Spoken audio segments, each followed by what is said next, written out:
کریم اما بعد فاعوذ باللہ من الشیطان الرجیم بسم اللہ الرحمن الرحیم الذین یؤمنون بالغیب صدق اللہ العظیم ان اللہ و ملائکۃ یصلون علی النبی یا ایھا الذین آمنوا صلوا علیہ وسلموا تسلیما اللہم صلی علی سیدنا مولانا محمد وعلی آل سیدنا مولانا محمد وبارک وسلم وصلوا علیہ۔ میرے انتہائی واجب الاحترام رائے حق کے مسافر عاشقان رسول سب کو السلام علیکم۔ اتنے دور سے اتنی گرمی کی شدت برداشت کرتے ہوئے، دریا عبور کرتے ہوئے، مشکل ترین راستے سے گزرتے ہوئے اللہ کا پیغام اور پیغام رسول سننے کے لیے جو قدم چل کر آئے ہیں، اللہ تبارک تعالیٰ اپنی شان کے لائق آپ کو اجر عطا فرمائے گا، چونکہ اللہ دیکھ رہا ہے کہ کس مقصد کے لیے جا رہے ہیں۔ اے اللہ تیرا پیغام سننے کے لیے جا رہا ہوں اور تیرے پیارے نبی کا پیغام سننے کے لیے جا رہا ہوں، اور ذاتی تو کوئی معاملہ نہیں ہے، صرف یہی ہے۔ تو یہ ہمیں جو اللہ تبارک تعالیٰ نے خاص جو ہے بنیاد وہ ہے ایمان۔ ایمان کسے کہتے ہیں؟ ایمان کی تعریف کیا ہے؟ کسی بات پہ یقین کرنے کا نام ایمان ہے۔ جو ہمارا دین ہے اس پہ ہمارا اگر یقین ہی نہیں ہے تو عاشق ہونا کوئی فائدہ نہیں۔ عاشق تابع ایمان ہے کہ جو وہ فلاں آدمی تو عاشق ہے، وہ عاشق رسول ہے، اور اسے تو ایسے ہے، وہ قلندر ہے، یہ صوفی ہے، کچھ بھی ہے، تو وہ کتب ہے، مگر سب تابع اسلام ہے، ایمان میں تابع ہیں۔ پہلے کیا اسے ایمان ہونا، اگر ایمان کی بنیاد پہ ایک بنیاد ہے ہماری، ایمان ایک ہماری بنیاد ہے، اگر اسی پہ کوئی خامی ہے تو پھر سارا کچھ کوئی فائدہ ہی نہیں ہے۔ تو اللہ تبارک تعالیٰ نے یہ کہا کہ وہ لوگ جو بن دیکھے ایمان لانے والے ہیں، اللہ جینا یؤمنون ایمان لانے والے، بالغیب، بغیب کسے کہتے ہیں؟ جو نظر میں نہ آئے، بغیر دیکھے۔ اس کی میں تھوڑی سی یہ ایک مثال دینا چاہتا ہوں کہ ابو جہل نسبت کے لحاظ سے نبی پاک صلی اللہ تعالیٰ علیہ وسلم کا چچا، سکا چچا، اور قریش خاندان سے ایک بہت بڑا ان کا لیڈر اور کابرین تھا۔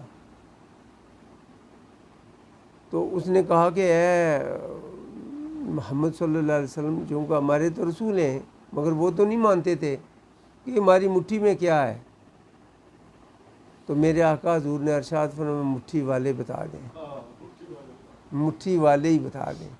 جب اس نے کان سے لگایا تو وہ لا الہ الا اللہ محمد رسول اللہ پڑھ رہے تھے، تو اس نے غصے سے زمین پر پھینک دیے جتنی وہ کنکریاں تھیں۔ وہ پتھروں نے جب کلمہ پڑھا تو اسے یہ برداشت نہ تھا، تو اس نے زمین پہ کیا اس نے ایمان لایا؟ نہیں لایا انہوں نے کیا جنہوں نے بغیر دیکھے ایمان لایا ہے، وہ سارے کے سارے ایماندار ثابت ہوئے۔ تو جنہوں نے دیکھا، دیکھنے کے باوجود بھی انہوں نے ایمان نہیں لایا۔ اس سے کیا پتہ؟ اس کی شرط ہی یہ ہے اللہ تبارک تعالیٰ نے رکھی ہے، الذین یؤمنون بالغیب، جو ایمان لائیں گے بالغیب اللہ کے حکم کو، چونکہ نبی پاک صلی اللہ علیہ وسلم کو سچا اور حق جاننا یہ ایمان ہے کہ ہمیں تو اللہ تبارک تعالیٰ کا وحدہ لا شریک ہونے کا، تو کس نے کہا؟ نبی پاک صلی اللہ علیہ وسلم نے۔ کس کے حکم سے کہا؟ قل صیغہ امر ہے، قل هو اللہ احد، اے نبی آپ کہہ دو کہ میں احد ہوں، میرا کوئی شریک نہیں ہے، میں لا شریک ہوں، میرا کوئی شریک نہیں ہے، آپ کہہ دیں۔ یہ اگر اللہ تبارک تعالیٰ کے رسول صلی اللہ علیہ وسلم نے فرما دیا کہ اللہ جو ایک ہے، ہم اسی بات پہ ایمان رکھیں گے تو یہ ہمارا ایمان ہے۔ اگر اس بات پہ ہی ہمیں خامی ہوگی تو ایمان ہمارا کہاں ہے؟ جو ایمان تو یقین کرنے کو کہتے ہیں، تو نبی پاک صلی اللہ علیہ وسلم جو ارشاد فرمایا اسی کا پر یقین کرنے کا نام ہی ایمان ہے۔ تو یہ ایمان کا ہمارا جو اصل منبع ہے۔ یہ سارے عاشق بھی تو سارے جتنے بھی ہیں یہ تابع ایمان ہیں، تابع اسلام ہیں۔ اس کے بعد اگر کوئی بات کسی کو دیتا ہے تو ایمان ہی کی جو نور ہے، نور ایمان سے ہی اسے کچھ نظر آئے گا، تو اس کو غوث قطب ابدال تو یہ وہ سارا کچھ بنے گا وہ۔ مگر جب اس کی بنیاد تو ایمان ہے، اگر وہی نہیں ہے تو کچھ نہیں ہے۔ تو دوسرا یہ ہے کہ ان لوگوں کے لیے جو اللہ تبارک تعالیٰ کے بن دیکھے ایمان رکھنے لانے والے ہیں، بن دیکھے کہ مراد یہ ہے کہ نبی پاک صلی اللہ تعالی وسلم کے ارشاد کے مطابق انہوں نے جو ارشاد فرمایا اسی پہ ایمان لے آئے، اسی کو مان لیا۔ ہم نے نہیں دیکھا اللہ کے رسول نے کہا، یہ اللہ کے رسول پہ ایمان لانا یہ ایمان کی صفت ہے، تو یہی ہمارا ہے۔ پھر جو اللہ تبارک تعالیٰ نے اپنے یہ کہا کہ جو ایمان لائیں گے وہ کیا کریں گے؟ ایمان لائیں امان تو باللہ و ملائکاتہ، اور ساریاں فرشتوں پہ بھی، وہ تو بھئی ساریاں کتابوں کو، سب کتابوں کو ماننا ہوگا، اور رسول سب رسولوں کو ماننا ہے۔ رسول کتنے ہیں؟ 4۔ رسول کتنے ہیں؟ 4۔ صحابہ کتنے ہیں؟ 4۔ اللہ تبارک تعالیٰ کے جو بڑے فرشتے ہیں، جو جبرائیل، میکائیل، اسرافیل، عزرائیل، کتنے ہیں؟ 4۔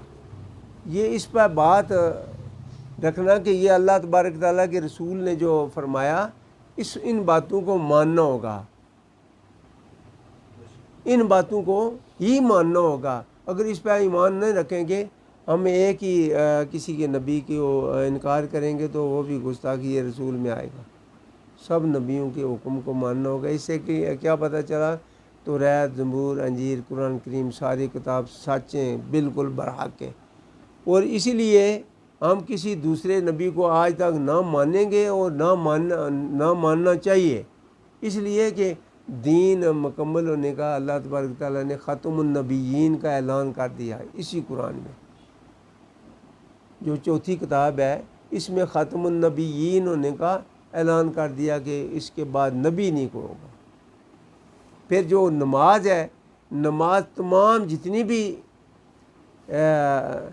نمازیں ہیں ہماری، فجر کی نماز فجر، حضرت آدم علیہ السلام صلاۃ جب زمین پہ نیچے ان کو نازل کیا گیا تو اندھیرا تھا، اس سے کیا پتہ چلا؟ پہلے رات بنی ہے پھر دن بنا۔ کوئی ایسی رات ہوئی نہیں جس کا دن نہ ہو، کوئی ایسی رات کوئی نہیں گزری جس کا دن نہ آیا ہو۔ اسی لیے ہمیں کیا، اگر رات تو آئی ہے، ہمیں کوئی گردش کے دن آئے ہیں، انتظار کریں، ایک وقت آئے گا دن بھی آ جائے گا۔ تو ایسے ہوا کہ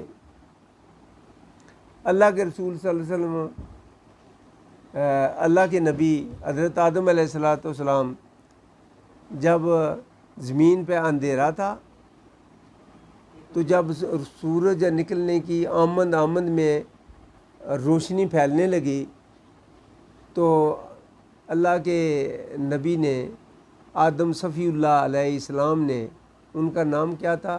صفی اللہ۔ آدم کا نام جو ہے یہ تخلص ہے ان کا کہ مٹی سے بنایا گیا، نام ان کا ہے صفی اللہ، لا الہ الا اللہ، آدم صفی اللہ، یہ ان کا کلمہ تھا۔ جب انہوں نے یہ ایسے ہوا کہ دیکھا کہ یہ روشنی آ رہی ہے تو شکرانے کے طور پہ انہوں نے 2 جو نفل گزارے ہیں وہ ہم پہ فرض ہو گئے۔ جو حضرت نوح علیہ السلام صلاۃ، اس کے بعد چونکہ ان کو آدم ثانی کہا جاتا ہے، جب ان کا طوفان آیا پورے روئے زمین پہ پانی پانی ہو گیا، جوتی پہاڑی پہ ان کی جب کشتی لگی تو انہوں نے 4 نفل ادا کیے شکرانے کے طور پہ، وہ ہم پہ وہ بھی فرض ہو گئے۔ حضرت آدم علیہ السلام صلاۃ پہ ہم پہ فرض ہو گئے، وہ ان کا بھی آ گیا، یہ بھی آ گیا۔ حضرت عزیر علیہ السلام صلاۃ کا معاملہ ہوا تو انہوں نے دیکھا ہے میرے پروردگار، یہ کیسی مسمار ہوئی یہ بستی، دوبارہ تو کیسے زندہ کرے گا؟ یہ تو سارے مر چکے ہیں، یہ تو سارا تباہ اور برباد ہو گئے، کیسے تو زندہ کرے گا؟ کہا بتاتا ہوں۔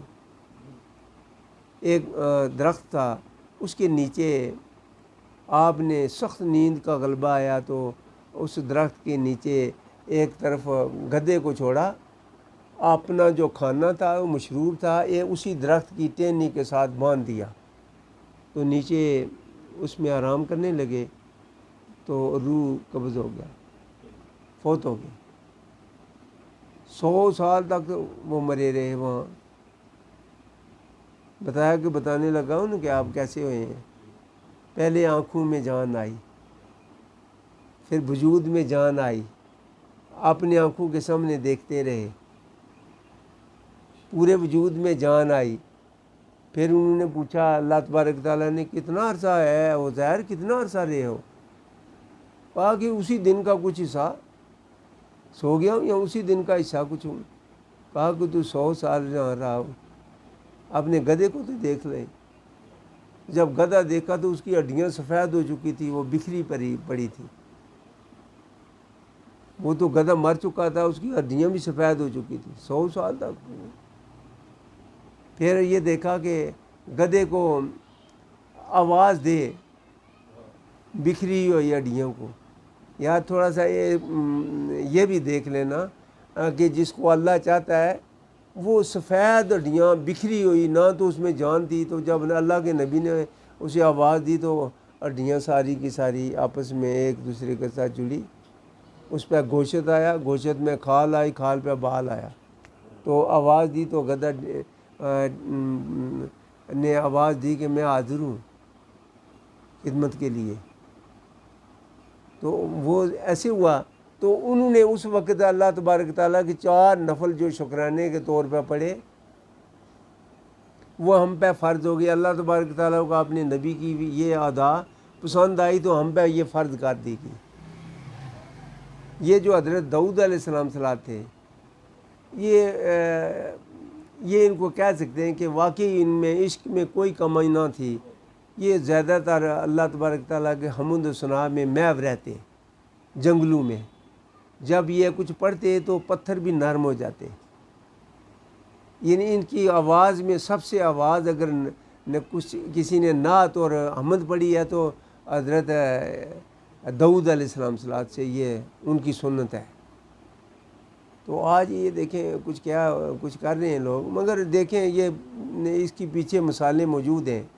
ان نے 4 جو نفل ادا کیے شکرانے کے طور پر دیکھا، پر چونکہ آہستہ پڑھ رہے تھے، ان کو لطف آ رہا تھا، ان کو مزہ آ رہا تھا، تو دیر ہوگی 3 پڑھنے تک وہ اندھیرا چھا گیا۔ تو ان نے 3 ہی پہ اتفاق کر لیا۔ تو 3 فرض جو ہے اس پہ، وہ جو نفل ہیں اس پہ انہوں نے سلام بھیج دیا، نماز ختم کر دی۔ ہے کو ماں کا لال جو انہوں نے 3 پڑھی، آج 4 پڑھے یا 2 پڑھے۔ یہ چونکہ یہ نبی کا قانون ہے، یہ نبی کا فعل ہے جو جسے اللہ نے منظور کر لیا۔ اسے کیا پتہ چلا؟ یہ کتبی و رسول، اس کی بات سچی آئی، وہی مان گئے۔ سب کتابوں کو بھی مان لیا، سب رسولوں کو بھی مان لیا، سب نبیوں کو بھی مان لیا۔ اس کے بعد میرے آقا حضور کی نماز عشاء، اور اس کے بعد یہ جو وطر ہے، یہ ساری جمع کریں 17 بنے گی۔ یہ ساری عشاء کی نماز جو ہے سارے پڑھیں تو یہ 17 بنے گی۔ اس سے پتہ چلا کہ تمام انبیاء علیہ السلام صلاۃ کا جو تشریف لانا تھا دنیا پہ دین، وہ سارے کا سارا مکمل ہو گیا ہے۔ تو اللہ تبارک تعالیٰ نے اس لیے کیا کہ خاتم النبی، اس کے بعد نبی نہیں آئے گا، چونکہ دین مکمل ہو گیا۔ یہ دیکھیں اگر یہ تمام انبیاء علیہ السلام صلاۃ کی تمام جتنے بھی نوافل ہیں وہ اللہ کے نے جو قبول کیے ہیں، وہ ان قبول کرنے کی بنا پہ ہم پہ وہ فرض ہوئے۔ جب ہمارے نبی پاک صلی اللہ علیہ وسلم نے نماز عشاء کا کہا تو یہ پتہ چلا کہ آدم علیہ السلام صلاۃ سے لے کر محمد رسول اللہ کا تمام ادائیں اپنا لی۔ وہ تو بھائی وہ رسول ہو گیا کہ نہیں ہوا؟ ہو گیا نا۔ سب رسولوں کو مان لیے، سب رسولوں کی اتباع کر لی۔ اس کے بعد یہ گزارش کرتا چلوں کہ ہم تو یہ کہتے ہیں نا کہ وہ فلاں یہودی فلاں ایسے ہے، فلاں ایسے، وہ سارے کے سارے جتنے بھی ہیں سارے میرے نبی کی امت میں شامل ہیں۔ یہ آپ کو تعجب ہو گئے، وہ تو عیسائی ہیں، وہ کیسے امت میں شامل ہیں؟ یہ تو یہودی ہیں، وہ تو کیسے ہیں؟ یہ سکھ عیسائی وہ کیسے ہیں؟ تمام انبیاء علیہ السلام صلاۃ نے مسجد اقصیٰ میں میرے نبی پاک صلی اللہ علیہ وسلم کو اپنا امام تسلیم کرتے ہوئے پیچھے نماز ادا کی۔ میں نہیں کہہ رہا، قرآن کریم کہہ رہا۔ تو اس سے کیا پتہ چلا جی جنہوں نے جن یہودیوں نے یا عیسائیوں نے ان کے نبی نے اگر میرے آقا حضور کو امام بنا لیا تو وہ امت سے باہر کیسے ہوئے؟ جو قیامت کا دن آئے گا، جب روز قیامت ہوگا، نفسا نفسی کا دن ہوگا، سب اپنے اپنے پکار رہے ہوں گے کہ جاؤ آدم علیہ السلام صلوات کے پاس چلے جاؤ۔ حضرت آدم علیہ السلام صلوات فرمائیں گے نہیں، آپ فلاں کے پاس چلے جاؤ، فلاں رسول کے پاس چلے جاؤ۔ وہ کہیں کہ نہیں، میں نے تو دنیا پہ ایک دعا کی تھی اللہ کی مخلوق کے لیے، ان کے پاس نہیں، آپ ایسے کریں کہ حضرت موسیٰ علیہ السلام صلوات کے پاس جائیں۔ اور جب حضرت موسیٰ علیہ السلام صلوات کے پاس تشریف لائے تو انہوں نے کہا کہ میں نے بھی دعا تو کی تھی کسی دوسرے کے لیے، تو ایسے کریں۔ اچھا میں نہیں کر سکتا، مجھے یہ مجال نہیں ہے۔ نبی جہاں تھر تھر کانپتے ہیں، یار کسی ولی کی ہے مجال؟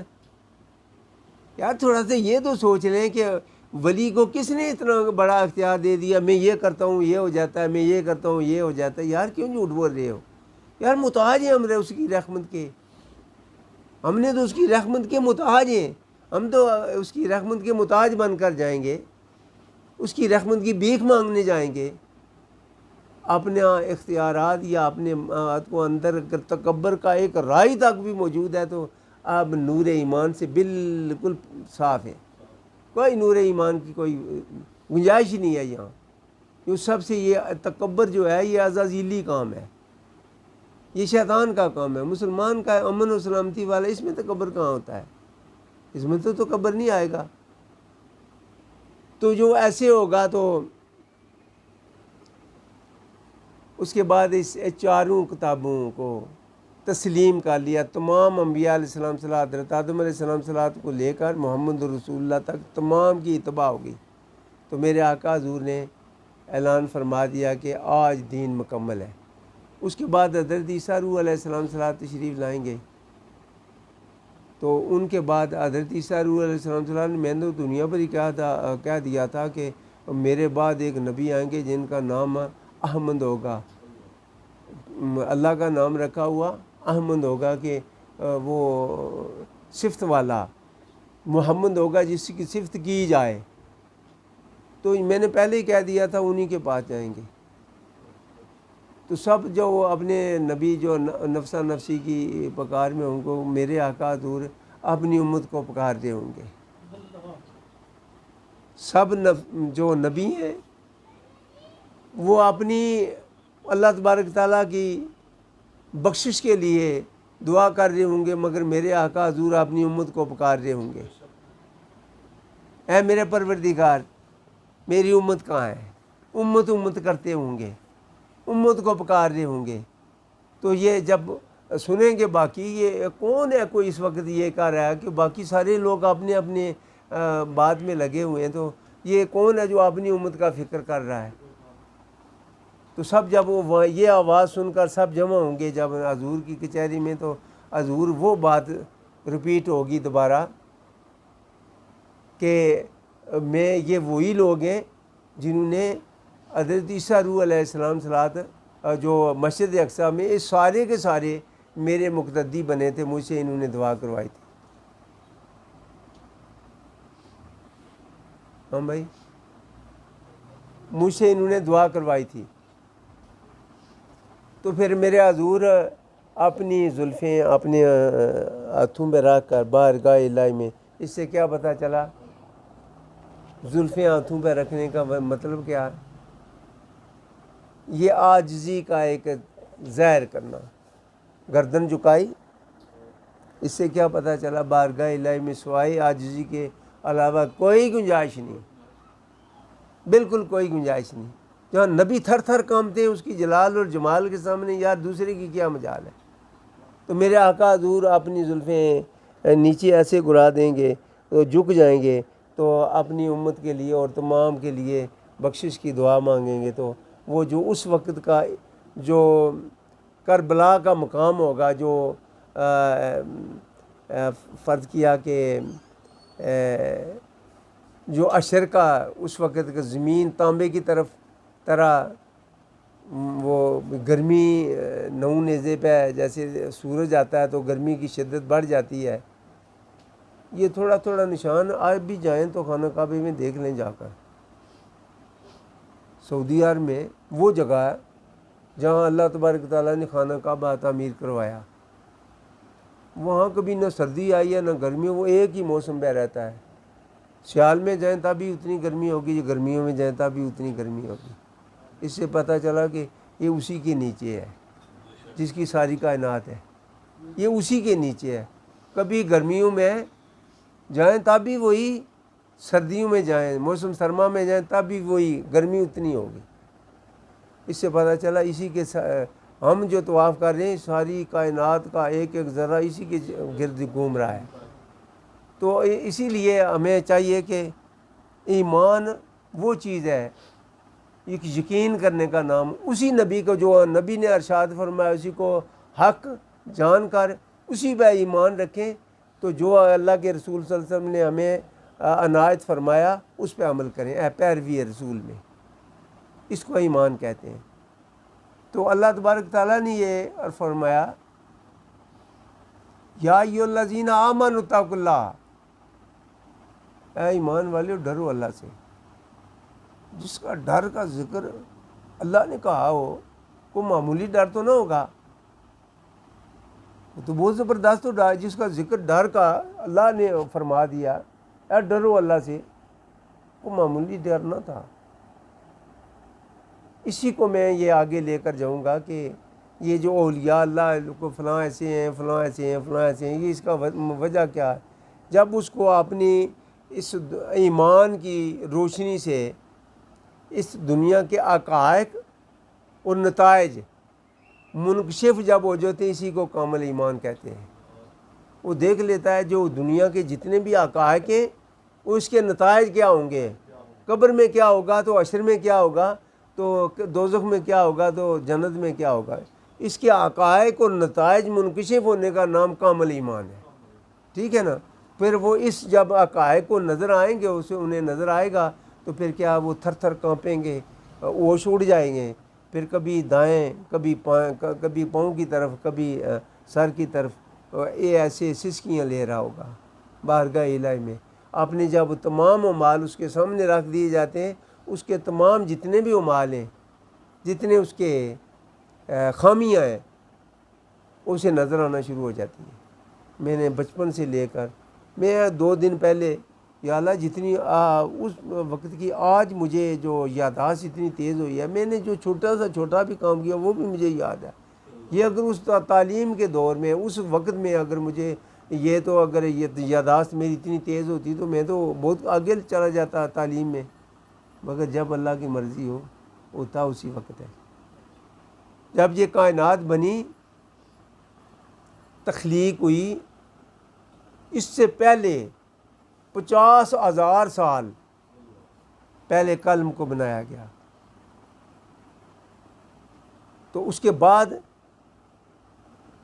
جو لوح ہے اسے تختی کہتے ہیں، جہاں تقدیر پہ لکھا جاتا ہے. اس کے بعد لوح کو بنایا گیا 50,000 پہلے. اس وقت جس بندے نے پیدا ہونا تھا، جو اس کا نام ہے، جب اس کی شادی ہوگی، جب وہ مرے گا، جب اس کے لیے دوزخ ہے وہ جنت ہے. اسی لیے ہے کہ یہ ہمارے سبجیکٹ ہمارے دماغ سے اوپر ہے. تو میرے نبی پاک صلی اللہ علیہ وسلم نے ارشاد فرمایا 2 باتوں پہ کبھی تکرار نہ کرنا، سوچ نہ کرنا. وہ کیا؟ ایک تو تقدیر پہ کبھی بحث نہ کرنا، کیونکہ یہ تمہاری عقل سے بالا تر یہ سبجیکٹ ہے، یہ نبیوں کا سبجیکٹ ہے. ہم قاعدے پہلی والے ایم اے کی تعلیم جو ایم اے کلاس میں نہیں بیٹھ سکتے، وہ ہم پیریڈ نہیں لے سکتے. تو جو نبیوں کا کام بعض کا ہم اولیاء کو ایسے ان کو فوقیت دینا شروع کر دیتے ہیں کہ نبیوں سے آگے بڑھ جاتے ہیں. یار یہ نہ کرو، یار ایسا نہ کرو. یہ نبی کی ایک اپنی شان ہے. نبی وہ ہے جو پیغام الہی ہمیں سنا رہا ہے، وہ تو اللہ جانے اور اللہ کا رسول جانے. آپ کون ہوتے ہیں یار ان کے معاملات میں بات کرنے کا؟ یہ نبی کے معاملات میں یہ آپ بات کریں کوئی، یا نبی کے گھرانے کی کوئی بات کریں؟ ہم کون ہوتے ہیں بھائی؟ ہماری تو حیثیت ہی نہیں ہے کوئی. ذرا تک بھی کوئی حیثیت نہیں ہے۔ تو جب ایسے ہوتا ہے کہ وہ اللہ تبارک تعالیٰ کے تمام جتنے بھی ہیں نبی سارے کے سارے خلیفہ ہیں اللہ کے۔ خلیفہ کیسے کہتے ہیں؟ کسی کا پیغام سنانے والا، کسی کا حکم جو ہے وہ راج کرنے والا۔ اگر میں بھی تو مجھے بھی تو خلیفہ ہی کہتے ہیں، مگر میں یہ کہوں کہ میں خلیفہ ہوں تو میں بھی ایمان سے خارج ہوں۔ میں خلیفہ موڑا شریف ہوں، چونکہ موڑا شریف والوں سے میں نے دیکھا کہ کوئی غیر شرع بات مجھے نظر نہ آئی۔ آج تک میں نے وہاں نہ ڈھول ڈمکا دیکھا ہے، نہ کوئی اسے نہ کوئی ناچتے دیکھا ہے۔ میں نے دیکھا کہ سارے پیروی رسول میں ہے، پیروی رسول میں رہ کر جو اللہ کا قرب نصیب ہوگا اسے ہم کہیں گے یہ ولی ہے۔ ولی کون ہے؟ ولی اللہ ہے، کہ اللہ کا دوست۔ ہم یہ کہتے ہیں کہ اللہ کے بغیر، اللہ کے ولی کے بغیر اگر کسی سے، اللہ کے ولیوں سے اگر ہم پیار کرتے ہیں تو یہ تو شرک ہو جاتا ہے۔ پیار تو اللہ سے کرنا چاہیے۔ یہ پتہ نہیں ہے، معصوم لوگ بنتے ہو یار، ایسا نہ کرو۔ یا اگر اس بات کو روکنا ہے اگر آپ نے کہ اللہ کے ولی سے ساتھ پیار نہیں کرنا، تو پھر پہلے خدا کو روک لیں، پہلے اللہ کو روکیں جو خود ان سے پیار کر رہا ہے۔ من عباد ہی ہے میرے بندو، سب کچھ لوگوں کے لیے کہا گیا کہ یا ایھا الناس ہے لوگوں۔ کچھ لوگوں کے کہا کہ یا ایھا الذین آمنوا ہے ایمان والو، کچھ لوگوں کے کہا من عباد ہی ہے میرے بندو۔ الا ان اولیاء اللہ لا خوف علیہم ولا هم یحزنون۔ اولیاء اللہ کسے کہتے ہیں؟ جو اللہ کے دوست ہوں۔ تو اللہ کے دوست کون سے؟ جس سے اللہ محبت کرتا ہے۔ وہ یار جس سے اللہ محبت کرتا ہے ہم اس سے محبت کریں تو شرک کیسے ہو جاتا ہے؟ یہ کیسے شرک ہوا؟ وہ اللہ ان سے محبت کرتا ہے تو ہم بھی اسی سے محبت کرنی چاہیے جسے اللہ نیک کام کرنے والوں سے۔ ان اللہ یحب المحسنین۔ میں قرآن کریم پڑھا، میں نے اپنی باپ دادے کی کوئی کلام نہ پڑھا۔ ان اللہ یحب المحسنین، اللہ محبت کرتا ہے احسان کرنے والا۔ اللہ ان سے محبت کرتا ہے تو وہی کام ہم بھی کریں کہ ہم سے بھی اللہ محبت کرے۔ ایک یہ کس نے کیا؟ جس نے احسان کیا لوگوں پہ، کس کے لیے؟ اللہ کی رضا کے لیے، پیارے نبی کی پیروی میں رہتے ہوئے ہم بھی وہ کام کریں تو ہم پہ بھی اللہ تبارک، ہم ان پہ احسان کریں گے تو ہم پہ بھی اللہ تبارک تعالیٰ احسان کرے گا، ہم سے بھی پیار کرنے لگا ہے۔